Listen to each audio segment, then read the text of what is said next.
What is an ADU? So ADU stands for Accessory Dwelling Unit, and it's basically a second residence you could put on a property, in this case single-family properties, where you could rent it out separately from the main house, or you could house, you've heard it called a mother-in-law suite, casita, guest house.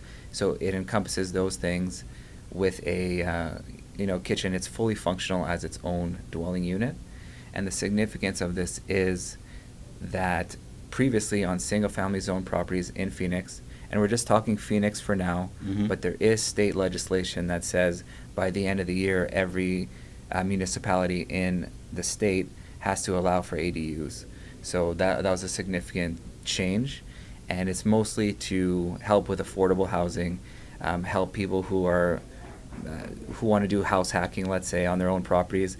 It should help and fill in the gaps of the housing shortage that the state's experiencing. In Phoenix, the significance of them passing this is that now, previously there was it did not allow for guest houses on single-family zone lots. So there were different zonings that were single-family zoning but allowed for guest houses. Now even the smaller ones, like an R16, and you don't have to know the super specifics. If you want to know, you could give us a call, and we'll talk about it. But basically, R16, R18, R110, these zonings in Phoenix previously allowed for accessory buildings on the property, just not guest houses. Now you could have a guest house and you could rent it separately from the main house if you live in either the main house or that guest house. Great. So yeah, we're going to cover a lot of that. There's a lot of questions there. So it's not just for investors. It's helping the entire housing issues that we have. Is there any other reasons you think they passed this besides just the housing crisis? It's mostly that. There's issues Okay. with affordable housing, issues with whenever you read articles about the legislation and about just everything coming about, it's mostly Arizona's short 270,000 houses. This is one way to fill in that gap. It's also going to help prices.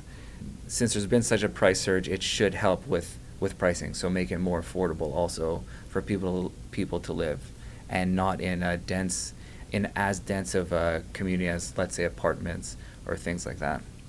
And so it's good for regular families, homeowners, to get their family, the grandmother, was it granny's flats or mother-in-law suites, casitas, yeah. Yes. right? So it's going to help just the community in general, as well as investors in providing more housing.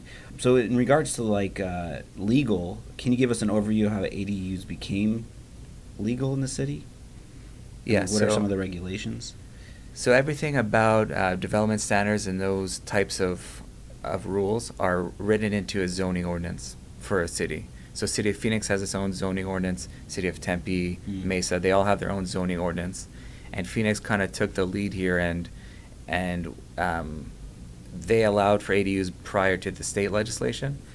And if you want to know the most about it, you would just actually look up Phoenix zoning ordinance, and it's chapter 7, I believe, in Phoenix's zoning ordinance that covers ADUs, and it has this whole chapter on it, and it'll explain what you can and cannot do if you want to have it attached or detached, and if whatever you want to know is in that zoning ordinance. So I would caution sometimes reading, let's say, articles about it. If you really want to know exactly how a plan reviewer is going to look at what you're proposing, look directly in the zoning ordinance, and that'll tell you.